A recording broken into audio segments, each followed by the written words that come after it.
This is the Onco'Zine Brief with Peter Hofland and Sonia Portillo.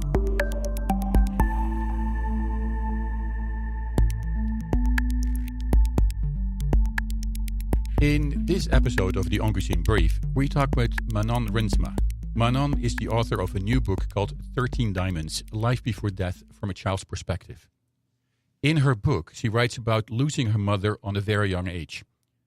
It's a difficult question and one without a definite answer. How do you help a child when a family member has cancer? Especially if the family member is a parent, a father, a mother, or a sibling, a brother or sister. How do you help a child to understand a parent's illness? An illness such as cancer, especially if there is no hope for a cure. For most people, this is a very painful and personal topic, and it's hard to deal with. It's also very emotional. Some people don't want to talk about it because they simply don't understand the disease. Cancer can in some cases be terminal. This means that it cannot be cured or controlled. It's expected to lead to a person's death. By the time a patient is told that his or her cancer is terminal, he or she has probably already been dealing with it for a while. And its effects on the family may even be clearly noticeable. This may be the case for many months or even years. But in other cases, a patient may find out that he or she has cancer when the disease is quite advanced. As a result, they may not have a lot of time to deal with the effects on their family. If there is time, it may be good to help a child prepare for the loss of a parent. Preparing means to give them information and support. This helps them to understand what to expect. The pain of losing a parent may be worse if a child is not prepared. It may confuse them, hurt them, and may make them angry that important facts explained on the level of understanding of the child's age were not shared with them. Children truly rely on parents to bring order and security into their lives. Parents help them understand the world around them and their place in it. But no matter how long cancer has been part of a patient's life, it still can be very hard for them and her and their loved ones to think about the things that go on along with the end of life. The remaining partner may understand what this means. But what does it mean for a child to lose a parent? What are the psychosocial effects, now or later in life? Especially if a parent and a child is still young. In this program, we will try to answer some common questions parents have and help patients take important steps to prepare a child to cope with death. Although it's not possible to control the reality of dying, it is possible to make a real difference in how a child can manage it and how to go on with her or his life after a parent is gone. And Manon's book is a proof of this. I'm Peter Hofland, here with Sonia Portillo, and this is the Oncology Brief. Manon Rinsma is a well-traveled, adventurous millennial with a lot of invisible baggage. 13 Diamonds, Life Before Death from a Child's Perspective is a story about family. It's a book about hope and all the beauty that life has to offer, until the unimaginable strikes and a brain tumor the size of a tennis ball made itself at home, intruding the happy lives of a loving family. 13 Diamonds portrays the feelings and views of a young girl who witnessed her mother, the brightest, most beautiful woman she knew, slowly die taken by this horrific form of cancer. The story Manon tells is about strength, life, death, beauty, grief, and most importantly, it is a story about love. One thing is clear. While Manon lost her mother at a very young age, she refused to become a victim of her circumstances. How did she do that? By helping people understand the experience of losing a parent from a 12-year-old's perspective. With her story, she hopes to give insight and support to prevent others from missing out on valuable time. Manon, welcome to the Oncology Brief. Thank you. I'm happy to be here. You start your story with your hesitation to write for over a decade, and people encourage you to write down your experience. So why was it so difficult to start telling your story, and what ultimately inspired you to share your journey with others? I have always been very open about my story while talking to people, and I tried to write it down many times, honestly. But I knew I was making myself very, very vulnerable as well. I actually started writing this the day my mother passed away, 13 years ago. Before she passed away, I was sitting in my room behind my computer, and I made the front page of the book, and I wrote down, "A life without a mother, how would that be?" All I did then was write down words how I felt, And that's before I knew that that day was going to be so crucial. I guess now I feel strong enough to share my story with the world. And I mean, it's almost like I'm exposing my diary, and that's very different than interacting with a few people face to face. But I knew once I would do this, I could help others. I could help others understand the experience of cancer in the family from a child's perspective. So you talk about writer's block. Tell us a bit about that and how you dealt with it. Oh, writing this was hard. I guess my biggest mental roadblock was knowing my family was going to read it too. They've been mostly supportive, but talking to them about my book was difficult because it felt like they could read my diary after all these years. Now that the book is here, why did you choose to call it 13 Diamonds? 13 Diamonds, I was 12 when my mom passed away and almost 13 years old. And my mother and I, we used to talk about me becoming a teenager at the age of 13. And she wasn't here to see that happen. But her final gift to me was a ring with 13 diamonds that was given to me on my birthday after she passed away. And last February, it was 13 years ago since she passed away, so it's been half my life. And Life Before Death from a Child's Perspective has been the title for many years in my head, but I thought that sounded a little bit too much like a medical journal, and I really wanted to feel that personal touch and make it really special for her. Mm-hmm. What are you really hoping that others will gain from reading this, and who do you think can benefit the most from the book? I believe and I hope that the three most important messages of the book are, it might not be too late for honesty. I will never remember the last words my mom spoke to me because she couldn't tell me what was really going on at the moment. And for others, it might not be too late. They still have that time, possibly, to have that conversation. And another thing is, if you do feel lonely, let us be alone together. A lot of people might feel that they're alone in a situation like this. They don't have to be. We're not alone. Many others are in the same predicament, and I really try to initiate that conversation, even with people you might not know. An initiative I'm taking myself is called Start Sharing Your Story, and I left a few pages of the book blank, so people, after they read it, they can actually share their own story and maybe pass the book along to someone else. So it won't just be my story. It will be somebody else's too. And same on my website, I invite people to submit their stories. Maybe not as extensive as mine, but something to say the words to someone else who wants to listen. A last thing actually is, don't be a victim of your circumstances, because you are not alone. And people that can gain from this are parents, children, people in similar situation, and in a much broader perspective, everyone, really. Right. So you write about the fact that your mother died of brain cancer. But before we're going to ask you questions about that, well, and how it affected her, can you tell a little bit more about your mother? My mother was the most beautiful human being I've ever known. She would light up the room anywhere she'd go. And she was just one of those moms that everybody knew and everybody loved. Let's take a break here, and then afterwards we talk a little bit more. If you're just joining us, our guest today is Manon Rinsma. Manon is the author of a new book called 13 Diamonds, Life Before Death from a Child's Perspective. We'll be right back. This is the Onco'Zine Brief.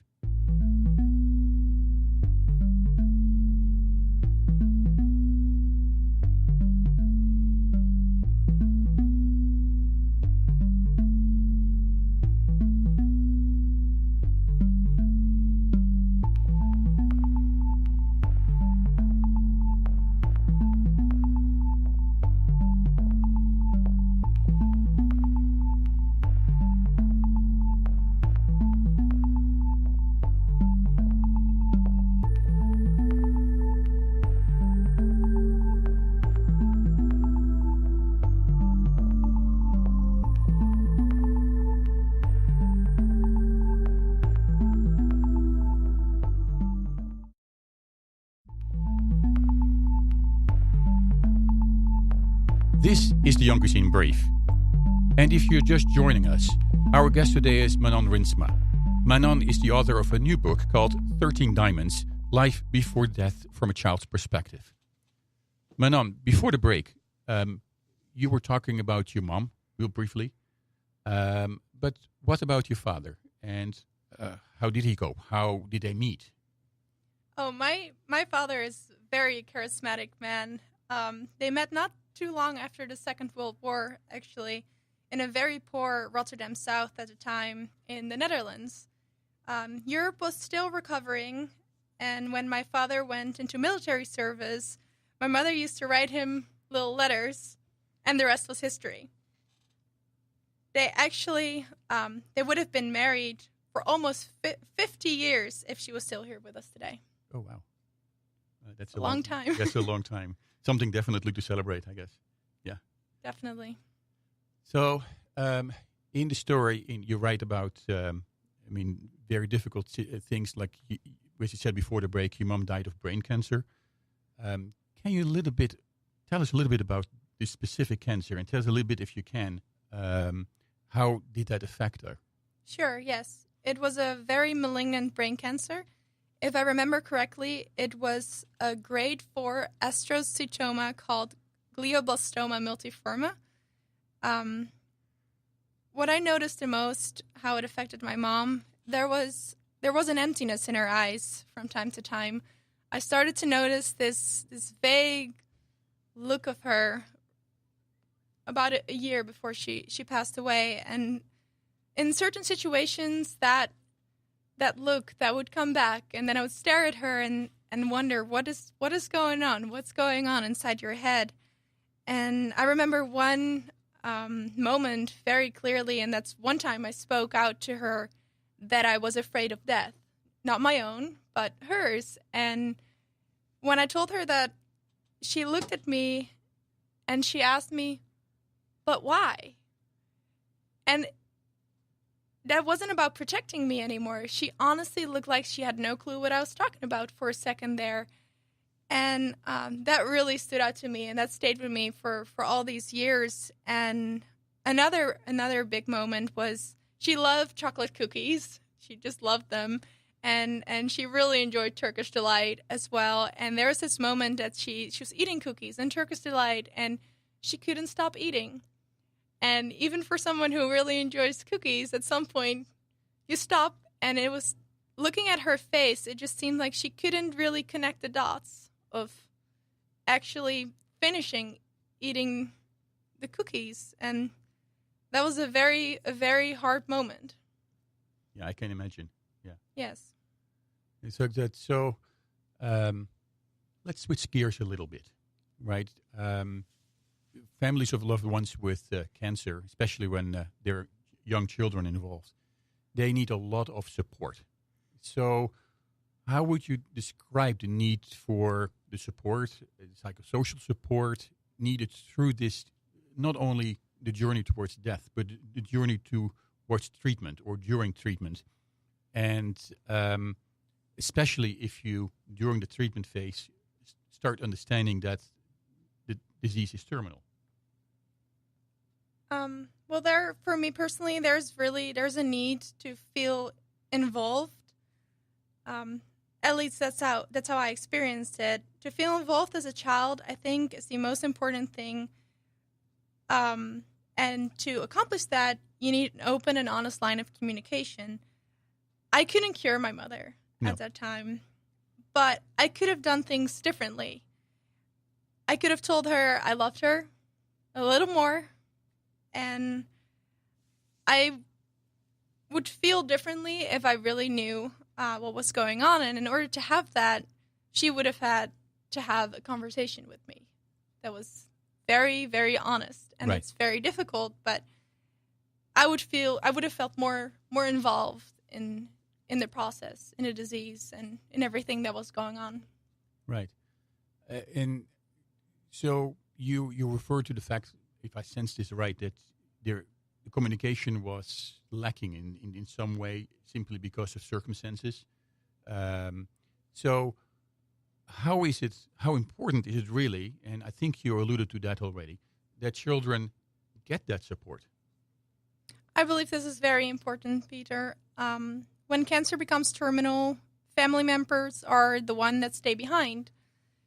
They have to deal with psychosocial effects long after their loved one has passed away. Yeah. And what is the role? In this case, your mom died. What about your father's role? I remember reading in the book that your father took you to a department store to buy movies. He did bring me to the store to buy movies. My father and I always have been very close, and I love him unconditionally.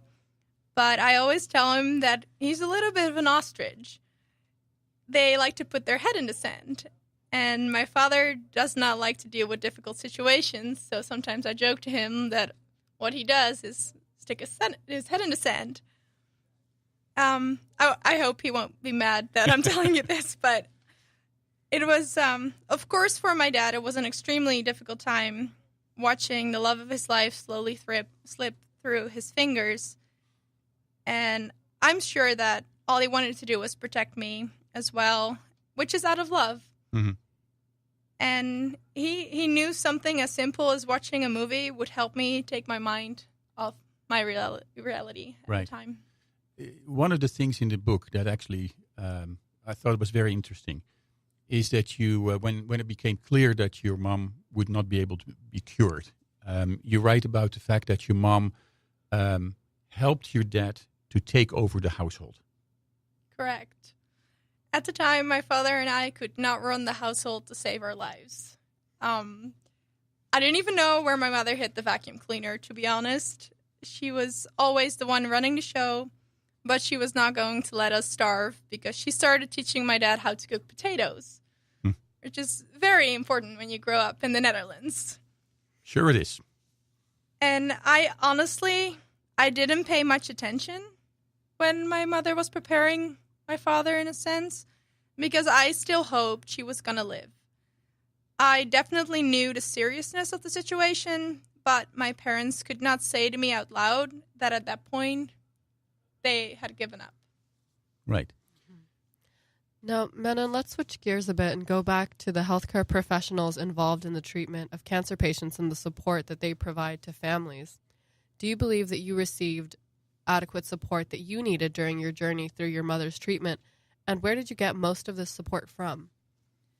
I have an amazing family, and though they were having trouble initiating honest but necessary conversations with me, that does not mean I didn't receive any support. I think we found a lot of support in the love we have for each other, and my godparents also played a huge role in that regard. We were really all there for each other. For someone who's going through something like a cancer diagnosis in their family, what are some areas that they need to focus on for their own physical and mental health? I would say take time to really talk things through. I would have loved to know more about how my mother really felt. But if we step away from thinking about the patient's physical and mental health for a moment here, I wished my mother and I could have talked about hopes and dreams she may have had for me. Talk about things in my life that yet had to come that she was not going to be a part of. Just something for me to hold on to. Okay, we're going to take a short break now, after which we'll be back with Manon Rinsma.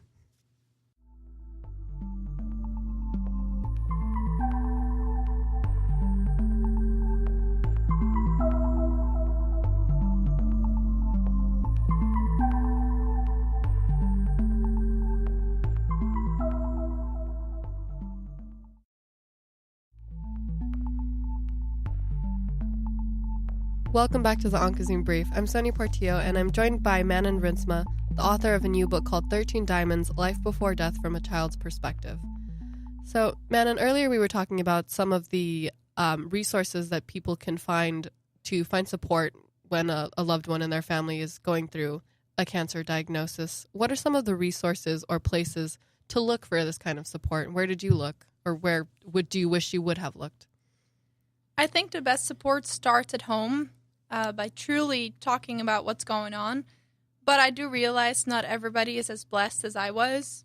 Growing up in a very warm, loving family, there are other places for support that might be helpful.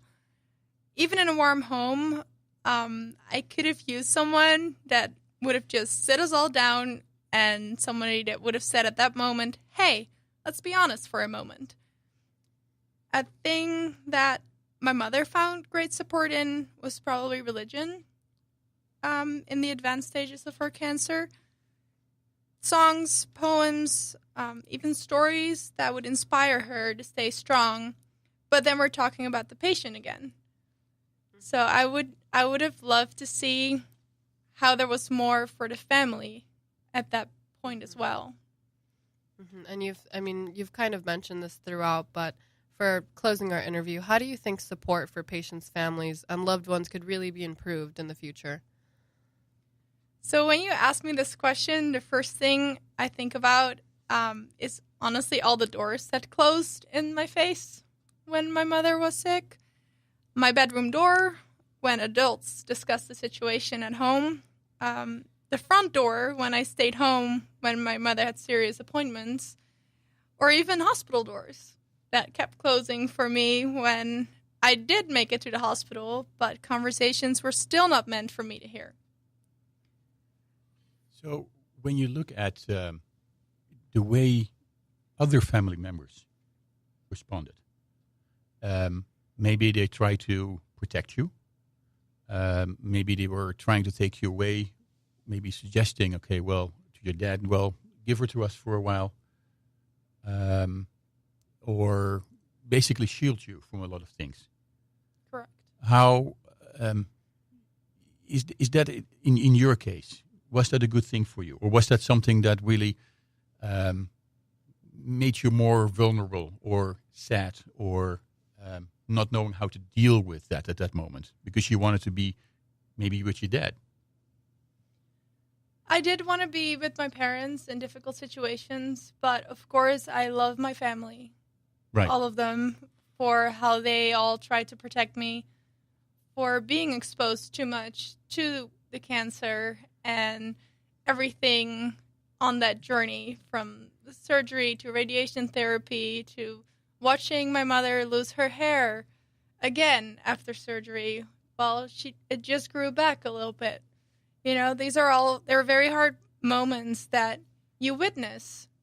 But I really think that my family, they did the best they could. Mm-hmm. And I don't want to tell that they did anything wrong, but I would have hoped that they would have let me in a little bit more in everything we could have experienced together, so I wouldn't have felt like I was missing out on valuable time later. So what do you think, now that you've explained that, where do you really think the improvement can come in? For me, a big improvement would have been if I would have understood the cancer more from the start. Maybe a doctor could have guided me through the process a little bit more in a way that me as a child, as a 12-year-old, would understand what was going on. The surgery, for example, I had no clue what was going on. I knew how my mother would tell me she was going to get better. That was the explanation of the surgery she gave me. But it just blew my mind, because what was going to happen to her head? Because what I knew, the information I had, was there's a tennis ball-sized tumor somewhere in her brain.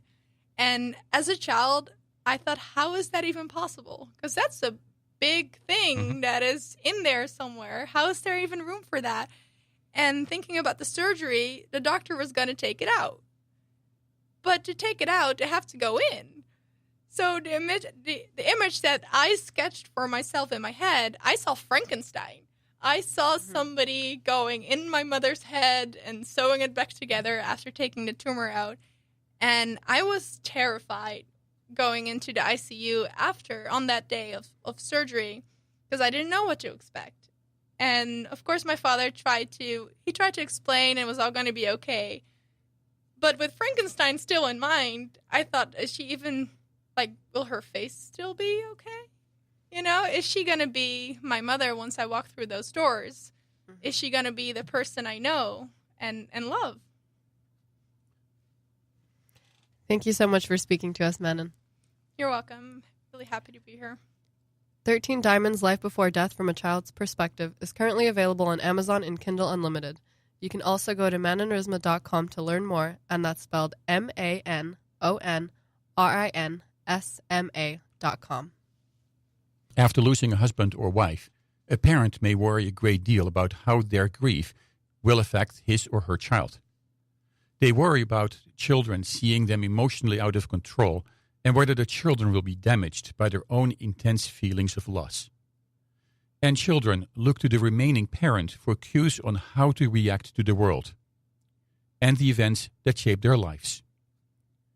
Seeing the raw grief of a remaining parent will not damage them as long as the child's security needs are being met. There is nothing wrong with crying or other expressions of intense feelings after a loved one's death, even if it's a father, a mother, a brother, or sister. Grief is a normal expression of how people feel when they lose someone important to them. Witnessing these feelings give a child permission to express their own emotions. But if the remaining family members try too hard to hide their feelings, it may be hard for the child to be open about their own feelings. On the other hand, unchecked hysteria can frighten a child. But genuine feelings of sadness, tears, and anger are normal reactions for all who grieve. The grieving process often starts before the actual death. It may start when it becomes clear that there is no hope for a cure. And this may make someone angry, especially if it turns their world upside down, such as in the case of a loved one who is dying. They may even be angry with the person who was sick and died, which can lead to feelings of guilt. Anger is a normal reaction to an unexpected loss. It seems unfair that a parent should die before their children are grown. Understanding are also feelings of rage and desperation. These feelings are quite normal. Surviving parents should not feel that they must totally avoid the grieving process. It's okay to say to your child that it makes them angry what is happening. It also gives a child permission to express their anger that their mom or dad is no longer with them. Very young children may not be able to talk about being angry, but may act out. Most of the time, the remaining parent may understand how his or her children may act when stressed.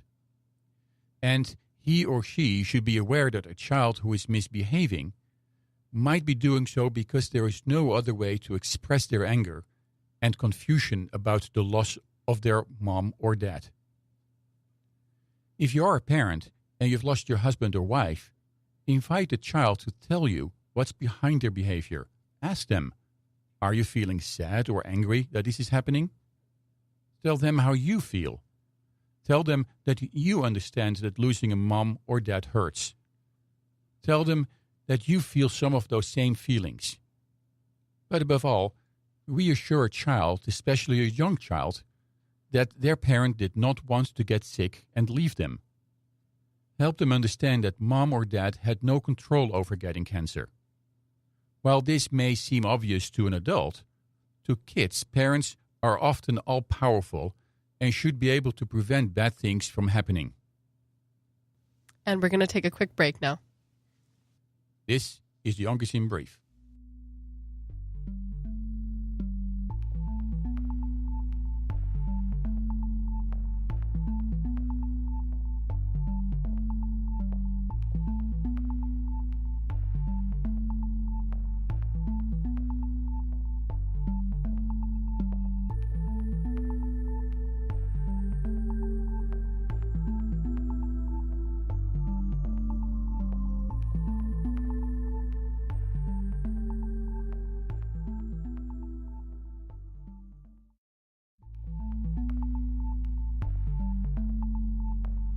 Dealing with the loss of a parent may be easier for a child when the relationship with the deceased parent was a good one. In this case, it will be easier for them to resolve the loss. If the relationship was a troubled one, a child may have a harder time dealing with their loss. This may be because of the result of unresolved issues. Keep in mind that the loss of a parent will affect every child in a family differently. and the remaining parent and loved ones may have to consider those differences when trying to meet a child's need. In some cases, relatives offer to take care of the child in a period right after a parent has died. While this may be very tempting for the remaining parent, it is not always a good idea.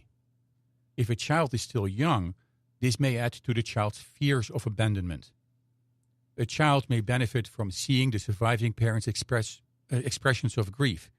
It may be a model for how to grieve. If a child is still young, try to keep as many things the same for the child as you can. For instance, for very young children who have lost their mother, it's better to have someone come home to take care of them than go to somewhere else. And this should help a child not to feel abandoned. Children also worry that something bad may happen to their other parent, so it's best to keep children in a place they feel most secure. If the child is a teenager, they're probably old enough to know that their lives are greatly changing due to the parent's illness and death. They will no doubt struggle with the loss. And they may cope in a way that are hard for parents to understand, such as, for example, refusing to talk about the illness or trying to take control. Others may adapt by trying to get closer to the remaining parent or trying to restore order in the household. The interview you've just heard with Manon Rinsma, author of a new book called 13 Diamonds, Life Before Death from a Child's Perspective, was originally recorded on March 7, 2018. For us here at the Onco'Zine Brief, we want to thank you, our listeners and underwriters, for your ongoing support. Thanks to your support, our program now has a wider reach. Our program can be heard in Arizona on KFNX, one of the top 10 radio stations in Arizona, reaching almost 5 million people throughout the state. You can also hear us via iHeartRadio in addition to PRX Public Radio Exchange. You can also download our program via iTunes. Later this month, UK Health Radio will also start broadcasting our program in the United Kingdom and mainland Europe. We know that based on this interview, you may have questions. So please submit your questions to our editorial team via email, Facebook, or Twitter. And we will post as many answers as we can on our website, Onco'Zine.com. That is ONCOZINE.com. Thank you all, and thank you for listening. And join us again for our next episode. I'm Peter Hofland, here with Sonia Portillo, and this is the Onco'Zine Brief.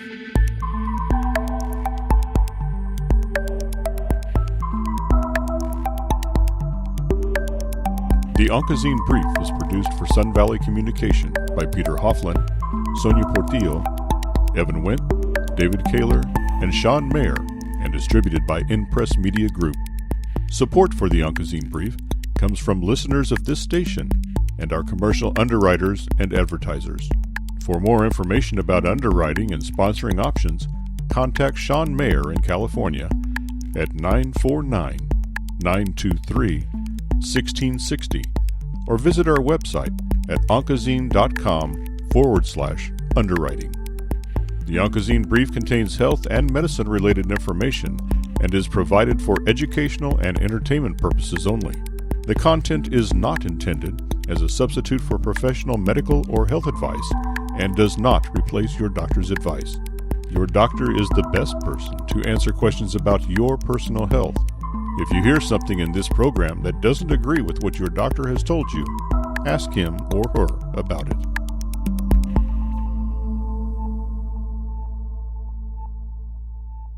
The Onco'Zine Brief is in part made possible by generous support from Kite Rocket. Kite Rocket, making brands more valuable. For more information about public relation beyond classic PR support, contact Martin Pierik at Kite Rocket in Phoenix at 602-443-0030 or visit their website at kiterocket.com. And by Aquatherapy Clinics. Aquatherapy Clinics offering an alternative form of pain management and stress relief for everyone, from young athletes to active seniors. For more information about the future in rehabilitation and pain management, from sports injuries, neurological conditions, and musculoskeletal disorders, contact David Grywall at Aquatherapy Clinics in Gilbert, Arizona at 480-773-7766 or visit aquatherapyclinics.com.